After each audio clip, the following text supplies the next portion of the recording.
Assalamualaikum warahmatullahi wabarakatuh. Bertemu lagi dengan video di dalam pembahasan tafsir Tarbawi, yaitu membahas tentang konsep pendidikan di dalam Quran Surah Luqman ayat 16-19. Sebelum kita membahas tafsir, kita membaca ayat, kemudian arti perkata, dan juga arti keseluruhan ayat terlebih dahulu.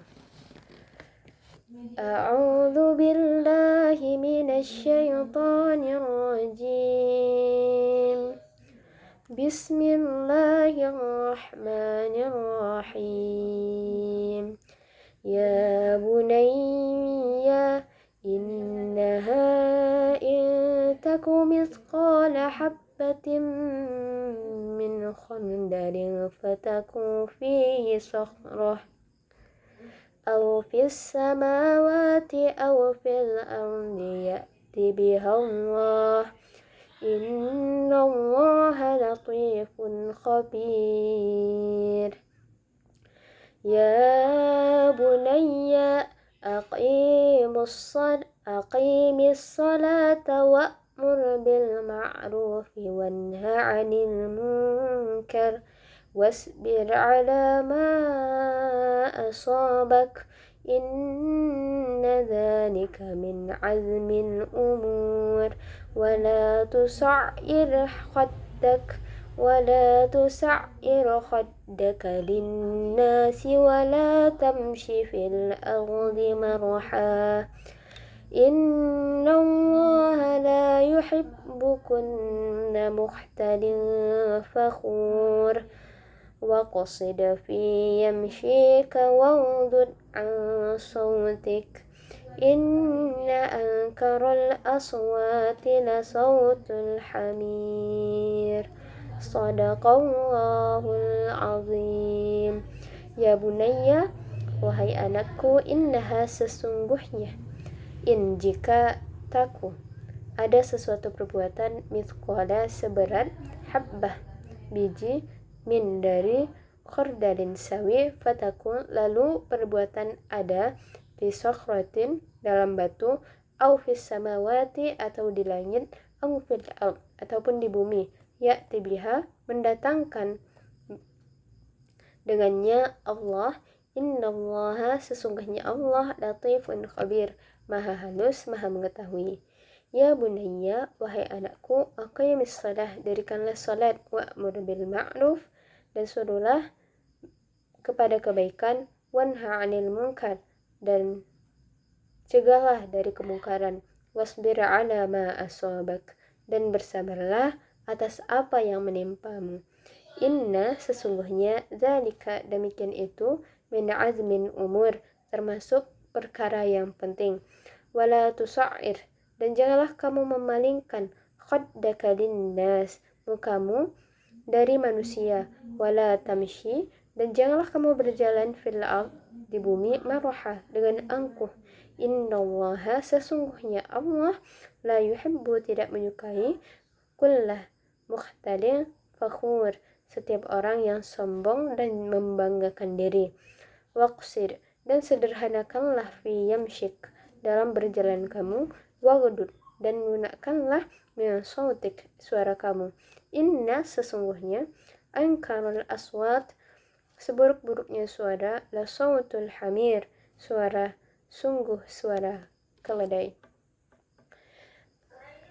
Artinya, Luqman berkata, wahai anakku, sungguh jika ada suatu perbuatan seberat biji sawi dan berada di dalam batu atau di langit ataupun di bumi, niscaya Allah akan memberikan balasan. Sesungguhnya Allah maha halus, maha teliti. Wahai anakku, laksanakanlah salat, suruhlah manusia berbuat yang ma'ruf, dan cegahlah mereka dari yang mungkar, dan bersabarlah terhadap apa yang menimpamu. Sesungguhnya demikian itu termasuk perkara yang penting. Dan janganlah kamu memalingkan wajah dari manusia dikarenakan sombong, dan janganlah berjalan di bumi dengan angkuh. Sungguh Allah tidak menyukai orang-orang yang sombong dan membanggakan diri. Dan sederhanakanlah di dalam berjalan, dan lunakkanlah suaramu. Sesungguhnya seburuk-buruk suara adalah suara keledai.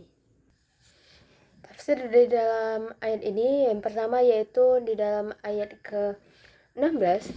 Menurut tafsir Al-Azhar, wahai anakku, sesungguhnya jika ada suatu perbuatan yang dimaksud dalam ayat ini adalah suatu amalan, suatu amal, dan juga usaha, suatu jasa kebajikan, sebesar biji sawi di dalam batu. Biji sawi adalah sangat halus. Kalau biji sawi terletak di dalam batu, tidak ada yang mengetahui, tidak ada orang yang melihatnya, ataupun dia berada di semua langit, terletak jauh di salah satu daripada langit yang 7 tingkat ini, ataupun berada di bumi, tersembunyi entah di mana, tidak ada yang tahu dikarenakan kecilnya biji sawi. Tidak ada manusia yang tahu, namun Allah tahu juga. Sebab itu, jika berbuat baik, jangan semata-mata ingin dilihat oleh manusia ataupun oleh orang lain, sebab tidaklah semua perkara itu dapat diketahui oleh mata manusia, dan sesungguhnya Allah itu maha halus dan maha luas, sehingga tidak ada yang lepas di dalam perhitungan Allah, karena Allah maha teliti, sehingga sejak yang kasar dan halus semua ada di dalam pengetahuan Allah.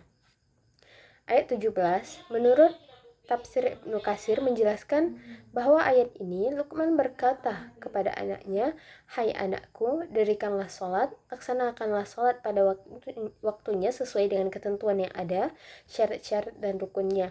Lalu lakukanlah amar ma'ruf, nahi mungkar, sekuat kemampuan dan bersabar atas gangguan dan rintangan yang akan kamu hadapi di dalam menegakkan amar ma'ruf dan nahi mungkar, selagi engkau melaksanakan amar ma'ruf nahi mungkar itu."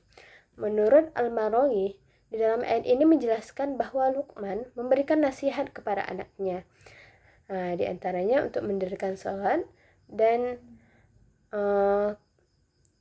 sesempurna mungkin untuk dapat diridhoi oleh Allah, karena di dalam sholat itu terkandung ridha Allah. Sebab orang mengerjakan berarti menghadap dan tunduk kepada Allah.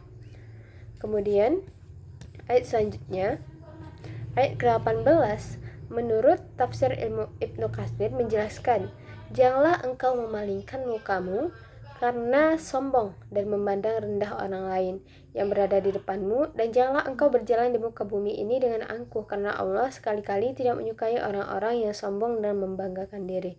Menurut Al-Marawi menjelaskan di dalam tafsirnya, dan sesudah Luqman memberikan wasiat-wasiat kepada anaknya, kemudian ia mengingatkan kepada anaknya hal lain, diantaranya jangan memalingkan muka terhadap orang yang berbicara kepada kita dikarenakan sombong ataupun ingin meremehkannya.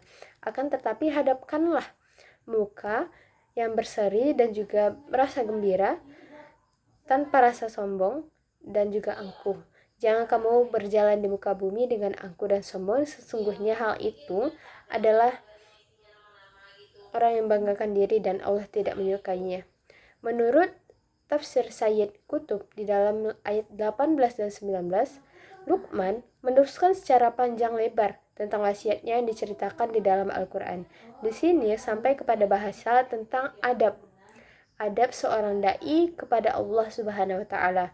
Mendakwahi manusia kepada kebaikan tidaklah membolehkan dan mengizinkan seorang berbusung dada ataupun sombong atas namanya pemimpin ataupun atas nama kebaikan. Kita tidak boleh bersombong, apalagi bila ketinggian hati dan kesombongan itu dilakukan oleh orang yang tidak mengajak kebaikan. Orang yang mengajak kebaikan aja itu dilarang sombong, apalagi orang yang tidak melakukan kebaikan sama sekali. Maka hal itu lebih buruk dan juga lebih hina. Selanjutnya, Hamka menguraikan ayat ini secara mendetail tentang bagaimana seorang hendaknya bersikap dalam hidup, budi pekerti dan sopan santun yang dilakukan untuk mempererat tali silaturahmi kepada teman, bahkan kepada lawan sekalipun. Dikarenakan lewat budi pekerti yang kita tunjukkan saat bersalaman, berbincang, ataupun berhadapan dengan lawan bicara kita, itu akan memberikan kesan yang positif ataupun negatif, dan Allah memerintahkan kita untuk memberikan kesan yang positif terhadap lawan bicara kita. Kemudian ayat 19, menurut tafsir Ibnu Katsir menjelaskan, dan hendaklah engkau berlaku sederhana kalau berjalan, jangan terlampau meloncat-loncat, terburu-buru, cepat, dan jangan pula terlampau lambat ataupun bermalas-malasan, meresek. Kemudian bila engkau berbicara, lunakkanlah suaramu, jangan berteriak-teriak tanpa ada keperluan, dikarenakan seburuk-buruknya suara yaitu suara keledai. Menurut Quraisyab menjelaskan bahwa nasihat Luqman kali ini berkaitan dengan akhlak dan juga sopan santun di dalam berinteraksi sesama manusia. Materi pelajaran akidah akhlak, beliau selingi dengan pelajaran akhlak. Beliau menasihati anaknya, jangan engkau berkeras memalingkan mukamu dari manusia dengan penghinaan dan juga kesombongan, tetapi tunjukkanlah setiap orang dengan wajah penuh cahaya, berseri-seri dan rendah hati. Itu. Kemudian selanjutnya yaitu keterkaitan ataupun relevansi Quran surah Luqman ayat 16-19 dengan pendidikan. Yang pertama yaitu etika komunikasi. Ini tergambar ketika Luqman memanggil anaknya dengan sebutan ya bunayyah, panggilan yang baik, yang kemudian memberikan nasihat kepada orang lain, yaitu anaknya yang ada dan juga orang-orang yang ada di sekitarnya. Kemudian penanaman akidah yang telah ditanamkan oleh Luqman di dalam ayat 16 dan juga 17, yaitu tentang mempercayai bahwa Allah tuh maha melihat apa yang halus sekalipun. Kemudian tentang mendirikan sholat, menegakkan amar ma'ruf nahi mungkar. Kemudian tidak hanya itu, mengajarkan materi ibadah seperti sholat tadi, dan juga mengajarkan tentang akhlak, yang mana ayat ini memerintahkan untuk tidak memalingkan wajah dengan lawan bicara kita, kemudian tidak sombong, tidak angkuh, karena Allah tidak menyukai orang-orang yang sombong. Kemudian sederhana di dalam berjalan, dan juga sederhana di dalam berbincang. Kemudian pengajaran dengan argumen. Seseorang yang mengajar harus menggunakan argumen yang kuat agar pendengar itu percaya dengan apa yang disampaikan oleh pengajarnya. Kemudian mengajar dengan baik. Selanjutnya menyangkut etika komunikasi, menandakan bahwa Luqman itu memberikan nasihat dan juga selalu berdiskusi dengan orang-orang yang ada di sekitarnya. Itu saja video tafsir Tarbawi kita pada kali ini. Saya akhiri. Assalamualaikum warahmatullahi wabarakatuh.